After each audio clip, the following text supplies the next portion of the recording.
अनेक समय एमती अभियोग शुणा मिली थाए जे भगवान मते सुजोग देलेनी।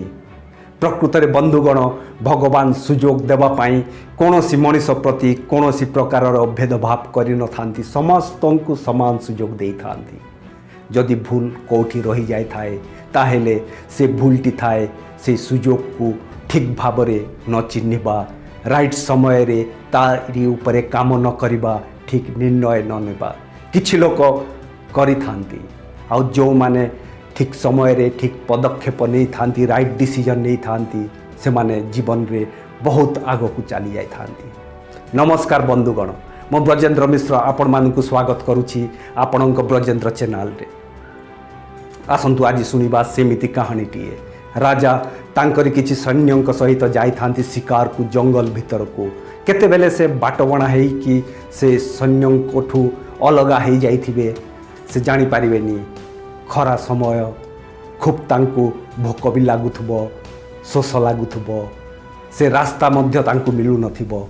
ठीक सेमिति समय रे से बुली बुली तांकरी आखि पड़िबो गोटिए काठुरिया उपरे। काठुरिया पाखक जाइकी ताकू कहिबे मते ए जंगल रु बाहर को जीवा पाई तमे रास्ता देखे दियो। से काठुरिया राजा को भल भाबरे देखिबो, बेसभूषा देखि चिन्हि जीवो जे ए निश्चय आम राज्यर राजा। तांको प्रणाम करिके तांको कहिबो प्रथमे आपण किछि खाइ नियंतु, टिके पानी पियंतु। से घरु नै कि आसीथिबा खाद्य राजा को खाइबा को दबो, पानी दबो पीवा पाई ओ तापरे राजा को नै कि जंगल रु बाहर को जीवा रास्ताटा देखै दबो। राजा खूब खुशी हे जिवे ओ काठुरिया को कहिबे तमर जेते बेले जहा दरकार हबो कोनोसी समय रे भी तमे एई राजमहल को आसीजिबो। तम पाई गोटे पुरस्कार रहिला, तमे जेते बेले आसीबो सेई समय रे से पुरस्कार तुमको दिया जिवो। तापरे काठुरिया संध्या रे घर को जीवो। घर को जाई ता स्त्री को कहबो आज जंगल रे राजा को सांगरे मोर देखा हैला। राजा कहिचंती तांको राजमहल को आसीबा पाई मो पाई गोटे पुरस्कार अछि। एया सुनिला परे काठुरियार स्त्री कहबो ताहेले विलंब काहेकि तमे काली सकालु जाइकी राजा को सांगरे देखा करो, आमर अवस्था एमिति भी भल नुह। या सुनिला परे ता पर दिन सकालु काठुरिया पहुँची जीवो राजउआस रे।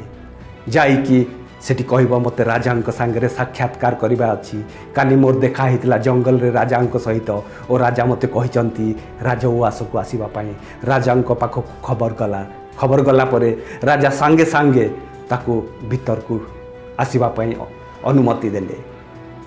तापरे से भाबिले काठुरिया को कौन बासे उपहार दियंते।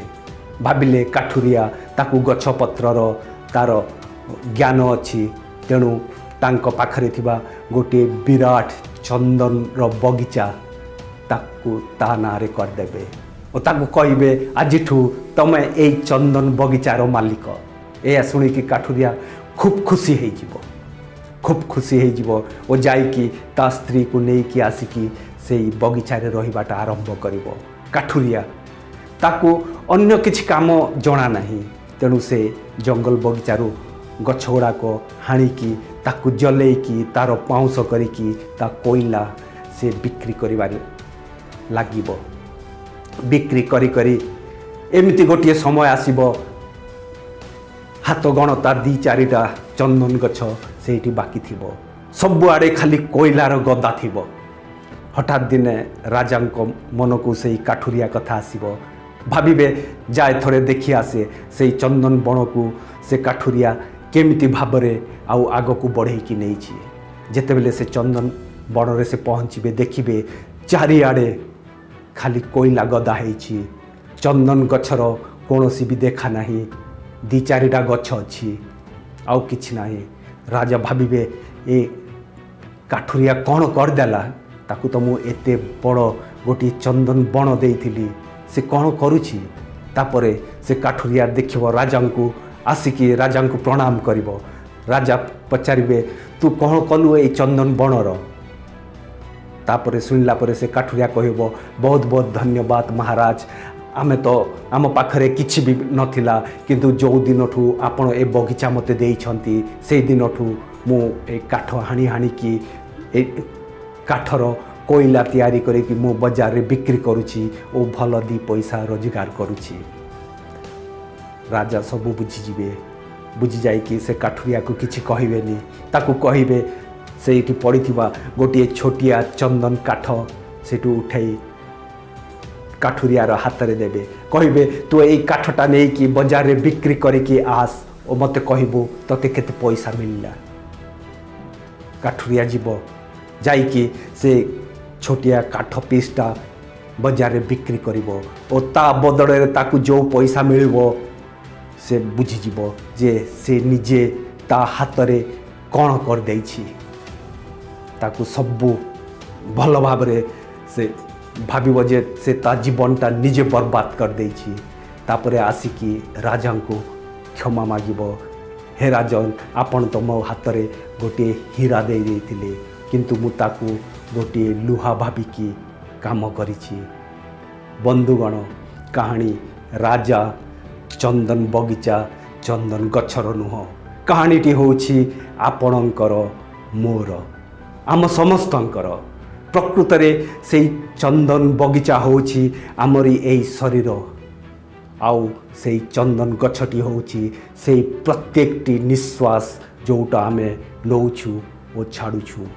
अनेक समय रे लोभ क्रोध अहंकार रे से चंदन गछ को आमे पाउंस करिकी आमे जळै दे थाउ आउ आमे भावी थाउ जे भल दी पैसा रोजगार करूछु किंतु केते बेले से चंदन गछटा जे पाउंस हेकी सर्वनाश हो जाए थाए आमे बुझी पारुनु हुए तो आमको सेते बेले हृदबोध हुए जेते बेले से आम चंदन बनर दी चारिटा गछ दी चारिटा निश्वास बाकी अच्छी सेते बेले आमको हृदबोध हुए जे आमे कौन हरई देइछु।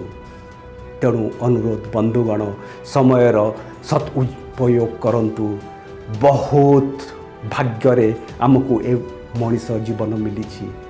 तेणु ताकू कौन पाए आमे एठिकी आसीचु आमे कौन करूछु आमे कौन करिबा कथा तारी उपरे आमको सदाले विचार करिबा कथा आउ से वृथा क्रोध अहंकार लोभ लालसा ए सबू रे जळैकी आमरी ए चंदन बगीचा को पाउंस करिबार नाही।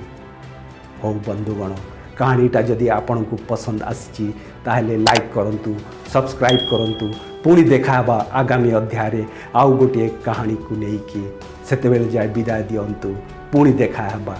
नमस्कार।